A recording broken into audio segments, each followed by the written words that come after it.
தக் லைஃப் படம் நல்லா இருக்கு, ஆனால் நல்லா இல்லை. என்ன ஏதுன்னு விலாவரியா சொல்கிறேன். Welcome to ball catch. நான் உங்கள் பாரதி. படத்தோட ஓப்பனிங்கில் பார்த்தீங்கன்னா அப்படின்னு நான் சொன்னால் இவர் பெரிய டைரக்டரு அப்படின்னு நீங்கள் கேட்பீங்க. அதனால நான் வேறு மாதிரி சொல்கிறேன். மும்பையில் காட்டுறாங்க. மும்பையில் கமல் அவர் இருக்கார் இல்லையா, அவர் ஒரு டான், அதாவது கேங்ஸ்டர். அவருக்கு பெரிய டீமே இருக்குது. அவருக்கு ஆப்போசிட்டில் இன்னொரு டீம் இருக்குது. அந்த டீமும் இந்த டீமும் காம்ப்ரமைஸ் பேசுகிறதுக்காக ஒரு இடத்துல கூடுறாங்க. அந்த இடத்துல தான் படத்தோட ஓப்பனிங்கே ஸ்டார்ட் ஆகுது. அப்படி அவங்க காம்ப்ரமைஸ்க்கு பேசும்போது திடீர்னு போலீஸ் உள்ள வந்து ஷூட் அவுட் பண்ணுறாங்க. அந்த ஷூட் அவுட்டில் வீட்டுக்கு பேப்பர் போட வந்த ஒருத்தரை போட்டு தள்ளிடுறாங்க. அந்த பேப்பர் போட வந்தவர் இருக்கார் இல்லையா, அவரோட பையன்தான் சிம்பு. இதுக்கப்புறமா சிம்பு கமல் கூட இந்த ஆக்சிடென்ட் மூலமாக சேர்ந்துடுறாரு. அதுக்கப்புறமா படம் எப்படி போகுதுன்றது தான் கதையே. அதுக்கப்புறமா கொஞ்ச நேரத்திலேயே கமல் ஜெயிலுக்கு போக வேண்டிய ஒரு சூழ்நிலை வரும். அதுக்கு காரணம் என்னன்னு பார்த்தீங்கன்னா, நாசருக்கு ஒரு பொண்ணு இருக்கும். அந்த பொண்ணு ஆக்சிடென்ட்ல செத்து போயிடும். அதுக்கு பழி வாங்குறேன் இவங்க ஒரு விஷயத்த பண்ண, அதுக்காக கமல் ஜெயிலுக்குள்ள போவாரு. அப்படி அவர் ஜெயிலுக்குள்ள போகும்போது அவரோட இடத்துல சிம்பு நீதான்ப்பா இதை பார்த்துக்கணும் அப்படின்னு சொல்லி கொடுத்துட்டு போவாரு. நம்ம எல்லாரும் அதை ட்ரெய்லர்லயே பார்த்துருப்போம். இந்த இடத்துல ட்ரெய்லர்ல நம்ம பார்த்தோம்ல, அதே மாதிரி நாசருக்கு கொஞ்சம் கோவம் வந்துடும். என்ன இருந்தாலும் அவன் என்னோட தம்பி.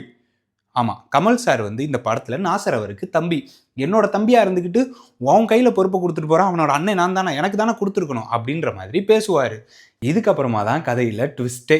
கமல் அவருக்கும் சிம்பு அவருக்கும் எப்படி சண்டையாச்சு, இதில் நாசர் உள்ள பூந்து என்னெல்லாம் வேலைகள் பார்க்குறாரு அப்படின்றது தான் கதை.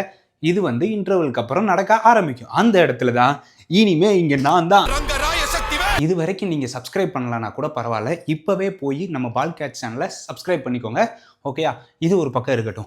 படத்தில் என்னெல்லாம் ப்ளஸ் அப்படின்னு பார்த்தீங்கன்னா, படத்தில் மெயின் ஆக்ட் பண்ணியிருக்கக்கூடிய கமல் அவர்கள், அதுக்கப்புறமா சிம்பு அவர்கள், அதுக்கப்புறமா அபிராமி, இவங்க 3 பேருமே பயங்கரமான போட்டி போட்டு நடிச்சிருக்காங்க. படத்தில் 3 பேரோட ரோலுமே செம வெயிட்டாக இருக்கும்.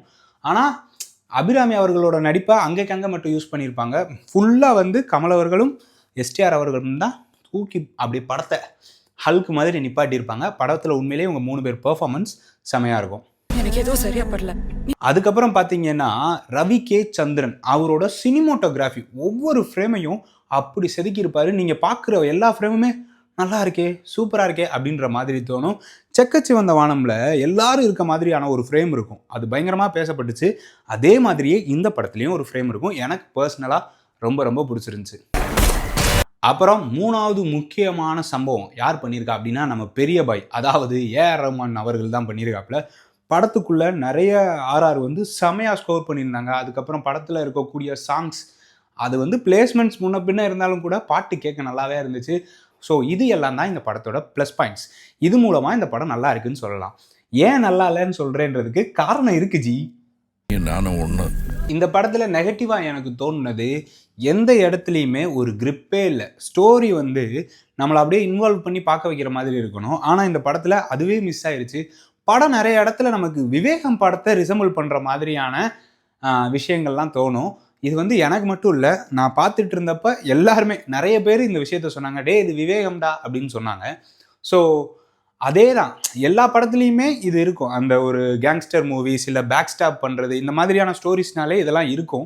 பட் ஏற்கனவே பண்ணதை விட பெஸ்ட்டாக பண்ணிட்டாங்கன்னா நம்ம அதை யோசிக்க மாட்டோம். ஆனால் இந்த படத்தில் அது மிஸ் ஆயிடுச்சு.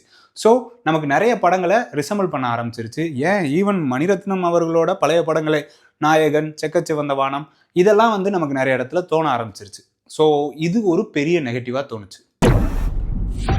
அடுத்ததா இந்த படத்தில் டைலாக்ஸ் லென்த்தியாக பேசுகிறாங்க. ஏன் பேசுகிறாங்க, எதுக்கு பேசுகிறாங்கன்னே தெரியல. ஷார்ட்டாக முடிக்க வேண்டிய கான்வர்சேஷன்ஸை கூட பெருசாக இழுத்து அந்த சீனை ரொம்ப லென்த்தியாக்கி நமக்கு இந்த சீன் அடுத்து எப்போ முடியும், அடுத்த சீன் எப்போ வரும் அப்படின்னு யோசிக்க வச்சுட்டாங்க. அது இந்த படத்தில் பெரிய நெகட்டிவ். அதுக்கப்புறம் பார்த்தீங்கன்னா, படத்தில் நிறைய முக்கியமான ஆக்டர்ஸ் அள்ளி போட்டிருந்தாங்க. பெரிய பெரிய ஆக்டர்ஸ் எல்லாம் அள்ளி போட்டிருந்தாங்க. ஆனால் அவங்களுக்கான ஆப்பர்ச்சுனிட்டி, அவங்க ஆக்ட் பண்ணுறதுக்கான ஆப்பர்ச்சுனிட்டி படத்தில் ரொம்ப ரொம்ப கம்மி. ஒவ்வொருத்தங்களுக்கும் 2 சீன் 3 சீன் அவ்வளோதான் இருந்துச்சு. ஸோ எல்லாருமே கரெக்டாக யூஸ் பண்ணலையோ அப்படின்ற மாதிரியான ஒரு ஃபீலும் வந்துருச்சு. ஸோ இந்த மாதிரியான மிஸ்டேக்ஸ் தான் தக் லைஃப் படத்தில் எனக்கு தோணுச்சு. ஆனால் நிறைய பப்ளிக் ரிவ்யூஸ்லாம் பார்த்தேன். அதில் வந்து 120 ரூபா 190 ரூபா கொடுத்து பார்க்குறோம், அதுக்கு இந்த படம் ஒர்த்தா அப்படின்னு கேட்டுட்டு போனாங்க. சத்தியமாக 120 190லாம் கொடுத்து பார்க்குறீங்கன்னா இந்த படம் ஒர்த்துன்னு தான் சொல்லுவேன். ஏன்னா நம்ம ஒரு விஷுவல் ட்ரீட்டை என்ஜாய் பண்ணுற மாதிரி தான் படத்துக்கே போவோம். அப்படி இந்த படம் எனக்கு ஃபீல் ஆச்சு. பட் ஒரு ஸ்டோரி பிளாட்டாக ஒரு ஸ்க்ரீன் பிளே ரைட்டிங்காக நிறைய இடங்கள்ல மிஸ் ஆயிருச்சு. ஸோ அதுதான் இந்த படத்தில் பிரச்சனை. அதுக்குன்னு இவங்க அடிக்கிற அளவுக்குலாம் இல்லை. போய் பார்க்கலாம், ஒரு தடவை பார்க்கலான்னு வச்சுக்கோங்களேன். ஸோ போய் என்ஜாய் பண்ணுங்கள் தக் லைஃப் படத்தை. சில பேர் வந்து ஆஹா ஓஹோன்னு புகழ்ந்து ப்ரொமோட் பண்ணுறாங்க. அதுவுமே தப்பு தான். இது கொஞ்சம் மீடியமாக இருக்கக்கூடிய ஒரு படம்னு வச்சுக்கோங்களேன். போய் தக் லைஃபை ஒன் டைம் பார்த்து என்ஜாய் பண்ணுங்கள். அவ்வளோதான். டாட்டா.